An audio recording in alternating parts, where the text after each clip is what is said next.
वो इन्हें एक वार्निंग देता है और कहता है कि अभी भी सोच लो, ऊपर जाना खतरे से खाली नहीं है। लेकिन वो लोग चेयर लिफ्ट पे चढ़ जाते हैं और यहाँ से शुरू होती है असली कहानी, जो कि काफ़ी थ्रिलर होने वाली है। इसमें कुछ ऐसे सीन आएंगे जो आपके होश उड़ा सकते हैं। अब तीनों ऊपर जाने लगते हैं। जो ही काफ़ी एक्साइटेड था क्योंकि अब उसे मज़ा आने वाला था। अब वो अपने मन की जगह पे स्केटिंग करेगा, लेकिन उसे ये नहीं पता कि ये मज़ा उसकी सज़ा बनने वाला है। अब थोड़ी दूर आगे बढ़ने पे उन्हें 3 लोगों का ग्रुप दिखता है जो कि स्केटिंग कर रहे थे, जिन्हें देख के वो सारे और एक्साइटेड हो जाते हैं, ये सोच के कि यहाँ वो अकेले नहीं है।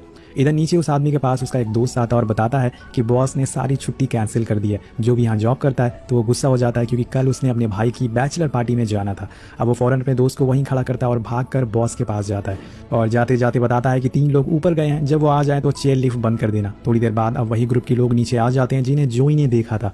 तो आदमी समझता है कि ये वही लोग होंगे जिसके बाद उसका दोस्त कर रहा है, इसलिए वो चेयर लिफ्ट बंद करके चला जाता है और वहीं ऊपर अब वो तीनों दोस्त जहाँ थे वहीं रुक जाते हैं। अब यहाँ इनके साथ असली वाला फन होने वाला था और ये देखकर पार्कर घबरा जाती है। और अब तो रात भी हो चुकी थी, पर डैन कहता है कि कोई नहीं, शायद पावर कट हो गया होगा और थोड़ी देर में चेयर लिफ्ट चल जाएगी। लेकिन दोस्तों ये उसका वहम था। अब ये चेयर लिफ्ट तभी चलेगी जब इसे कोई चलाएगा और इसे चलाने वाला नीचे कोई मौजूद ही नहीं है, यानी कि इन लोगों के अब लगने वाले हैं। पूरे रिजॉर्ट की लाइट ऑफ हो जाती है, जिसे देख के अब इन्हें पता चल जाता है कि शायद जरूर कुछ बहुत बड़ी गड़बड़ हो चुकी है। पार्कर कहती है कि वो लोग हमें भूल तो नहीं गए। तो डैन कहता है कि क्या पता वो आदमी हमारे साथ कोई मजाक तो नहीं कर रहा है, क्योंकि हमने उसे थोड़ा ज्यादा ही बोल दिया था। लेकिन अब ये सब सोच के कोई फायदा नहीं है। पार्कर यहाँ घबराना शुरू कर देती है और कहती है कि अब ये रिजॉर्ट अगले संडे को ओपन होगा, यानी कि हमें यहीं 1 हफ्ते तक फंसे रहना होगा। और ये सच भी था दोस्तों, ये लोग अभी जमीन से 900 फीट ऊपर हैं। अगर ऐसे ही लटके रहे तो ठंड से मारे जाएंगे और इन्हें अब कुछ ना कुछ करना ही होगा। इसी तरह से 1 घंटा बीत जाता है और अब वही चीज होती है जिसके लिए वो आदमी ने वार्निंग दे रहा था, लेकिन इन्होंने उसकी बात नहीं सुनी। इसलिए कहते हैं कि कभी कभी दूसरों की बातें सुन लेनी चाहिए।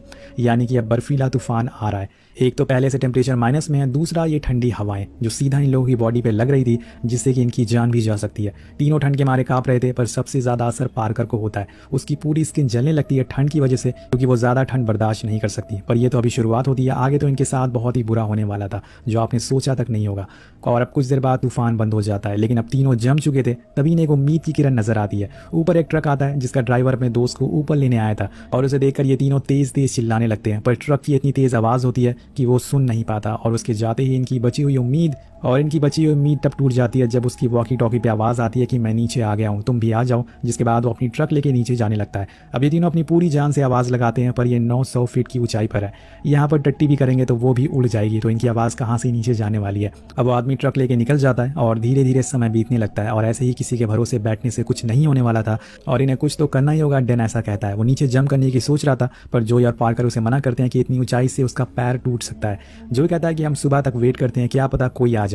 लेकिन डैन बोलता है कि ये रिजॉर्ट अब अगले वीक ही खुलेगा और उसके पहले यहाँ पर कोई नहीं आएगा, मुझे अब नीचे जाना होगा। तो पहले तो वो अपने स्केटबोर्ड को नीचे फेंकता है, ये चेक करने के लिए कि नीचे की जमीन बर्फ की तो नहीं है। और उसे फेंकने के बाद उसे पता चल जाता है कि असल में वो जमीन ठोस है। लेकिन वो लोग 900 फीट ऊपर है, इतनी ऊंचाई से कूदना तो पागलपन है और यहाँ ठंड में इंतजार करना भी सही नहीं है। इसलिए डैन पार्कर को किस करता है और उसे वादा करता है कि वो वापस जरूर आएगा और उसे कुछ नहीं होने देगा और बोलता है कि तुम घबराना मत। ये बोल के वो नीचे कूद जाता है और उसी समय स्क्रीन ब्लैकआउट हो जाती है और अगले पल ही जब उजाला होता है तो हम देखते हैं कि डैन की दोनों पैर की हड्डियां बाहर आ चुकी थी। वो इतनी ऊपर से नीचे गिरा था कि उसका पैर उसका वजन को संभाल नहीं पाया। अब ये देखकर पार्कर तो जोर जोर से रोने लगती है, पर जोई उसे शांत करवाता है। और डैन एक घने जंगल में गिरा था जहाँ पे ऐसे ऐसे जानवर मौजूद हैं जो उन्हें जिंदा खा सकते हैं। वेल यही सब सोच के वो बहुत ज्यादा डरने लगता है और उसकी यह हालत देखकर पार्कर भी कूदने की जिद करने लगती है। वो कहती है कि वो भी उसके पास जाना चाहती है, पर जोई उसे रोकता है और कहता है कि अगर तुम कूदी तो तुम्हारी भी जान जा सकती है, इसमें कुछ भी फायदा नहीं होगा। वो अपना ग्लव्स नीचे फेंकती है, लेकिन वो जाके पेड़ पर अटक जाता है। जिसके बाद जोई अपना ग्लव्स नीचे फेंकता है और डैन उसे उठाकर अपने पैरों पे बांधता है और इस सीन को देख के आपके रोंगटे खड़े हो जाएंगे। डैन दर्द से चिल्ला रहा था, लेकिन उसे ये करना ही होगा और आखिर में वो अपनी टूटी हुई हड्डियों को बांध देता है। वेल गाइस, अब डैन खुद के पैर पे वो ग्लव्स बांध लेता है और राहत की सांस लेता है। लेकिन यहाँ उसकी मुसीबत कम नहीं हुई थी। वो जैसे ही अपनी नजरें ऊपर करता है, उसके सामने एक भेड़िया खड़ा था, जिसे देखकर उसकी फट के फ्लावर हो जाती है। लेकिन वो जैसे भी करके खुद के इमोशन को कंट्रोल करता है और ऊपर से पार कर उस भेड़िए को भगाने की कोशिश करती है। वो फौरन अपना स्केटबोर्ड नीचे फेंकती है, जिसे वो डर के वहां से भाग जाता है। पर उसके आसपास काफी खून फैल चुका था और उसे फौरन वो जगह चेंज करनी पड़ेगी, वरना वो भेड़िए दोबारा से झुंड में आ सकते हैं। इसके बाद वो जोई से कुछ करने को कहता है ताकि वो दोनों भी नीचे आ सके, फिर यहाँ से भागे।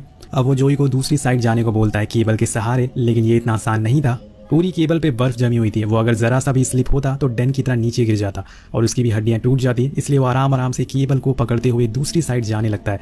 अब दूसरी साइड एक सीढ़ी लगी थी जिसके सहारे वो नीचे जा सकता था, लेकिन वो जैसे ही थोड़ी दूर पहुंचता है वो स्लिप होने लगता है और साथ साथ में इतनी तेज हवा चल रही थी कि वो फौरन वापस आ जाता है और कुछ दूसरा आइडिया सोचने को कहता है, क्योंकि ये पॉसिबल नहीं था और नीचे डैन के लिए मुसीबतें और ज्यादा बढ़ती जा रही थी। एक तो उसके पैरों की हड्डियां टूट चुकी थी, वो जरा भी मूव नहीं कर सकता था, और दूसरा अब उसे भेड़ियों की आवाज आने लगी थी, यानी कि वो उसे ज्यादा दूर नहीं है, किसी भी समय वो उस पर हमला कर सकते हैं। जो एक बार फिर से ट्राई करता है केबल पर चढ़ने की, लेकिन इस बारी तो बीच रास्ते में वो सुन पड़ जाता है। उसने शायद कुछ ऐसा देख लिया था जिससे कि उसकी रूह कांप गई थी। अब वो भागते हुए पार्कर के पास आता है और उसे नीचे देखने को मना करता है। वो रोती है, चिल्लाती है, पर जोई उसकी गर्दन पकड़कर खुद की तरफ कर देता है और नीचे अब डैन को जिस बात का डर था वही हो रहा था। उसके चारों तरफ भेड़ियों का झुंड था, वो भूखे हैं और उनका शिकार बनता है डैन। वो सारे उसे बीच से फाड़ कर अलग कर देते हैं और डैन दर्द से चिल्ला रहा था। पार्कर ये सब सुन रही थी, लेकिन जोई उसे देखने नहीं देता। थोड़ी देर बाद डैन की आवाज आना बंद हो जाती है और अगली पल ही हमें उसका हाथ उसकी बॉडी से दूर गिरा हुआ मिलता है। और आज उन दोनों ने अपने सबसे अच्छे और करीबी दोस्त को खो दिया था, लेकिन अब इन्हें डैन की कुर्बानी को बर्बाद नहीं होने देना है। इन्हें अब कुछ भी करके वापस रिजॉर्ट तक पहुंचना होगा ताकि इन दोनों की जान बच पाए। अब थोड़े टाइम बाद एक बार फिर से तूफान आना शुरू हो जाता है और अब इन दोनों को लगने लग गया था कि ये भी डैन की तरह मारे जाएंगे। इसलिए दोनों एक दूसरे को कोसने लगते हैं कि तुम्हारी वजह से हम यहाँ फंसे हैं। अब पार्कर कहती है कि तुम्हारी वजह से डैन नीचे गया, तुम ही ने उसे उकसाया था ऐसा करने को। अगर तुम उसे नीचे जाने से रोकते तो वो नहीं जाता। तो जोई कहता है कि तुम्हें क्या लगता है कि डैन मेरी वजह से यहाँ आया था? नहीं, वो तुम्हारी वजह से यहाँ आया था क्योंकि तुम वहाँ अकेले पड़ जाती। अगर तुम हमारे साथ ही रिजॉर्ट पे नहीं आती तो हम सुबह स्केटिंग करके चले जाते, पर तुम्हारी वजह से ये सब हो रहा है। अब जोई की वो सारी बातें सुनकर रोने लगती है, लेकिन यहाँ पर जोई समझदार होता है। उसे पता था कि यह मौका लड़ने का नहीं है बल्कि मुसीबत से निकलने का है, इसलिए वो उसे गले से लगाता और चुप रहने को बोलता है। अब दोनों वहीं सो जाते हैं और जब सुबह होती है तो दोनों बर्फ से ढक चुके थे। हम देखते हैं कि पार्कर की पूरी स्किन ठंड की वजह से जल चुकी थी और जब वो अपना हाथ रेलिंग से छुड़ाती है तो वो छूटता ही नहीं, क्योंकि उसका हाथ उसी में चिपक गया था। अब वो पूरी कोशिश करती है पर वो नहीं छूटता, जिसके बाद वो एक झटके से उसे अपनी ओर खींचती है जिसमें उसकी स्किन उसी रेलिंग में चिपक जाती है, जिसे वो दर्द से काफी तेज चिल्लाती है।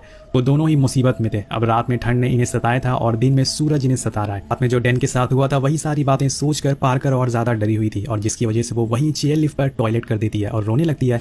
और ये देखकर जोई को समझ आ गया था कि उसे ही कुछ करना होगा, वरना डैन की दी हुई कुर्बानी वेस्ट हो जाएगी। वो एक बार फिर से दूसरी साइड जाने की कोशिश करता है पर चेयर लिफ्ट का एक स्क्रू निकल जाता है जिससे वो साइड पे ही लटक जाती है। वो चेयर लिफ्ट किसी भी समय नीचे जा सकता था, इसलिए जोई अब केबल के सहारे दूसरी साइड जाने लगता है। पर जैसे जैसे वो आगे बढ़ता है उसके हाथ की स्किन कट होने लगती है क्योंकि केबल बहुत ही ज़्यादा शार्प थी।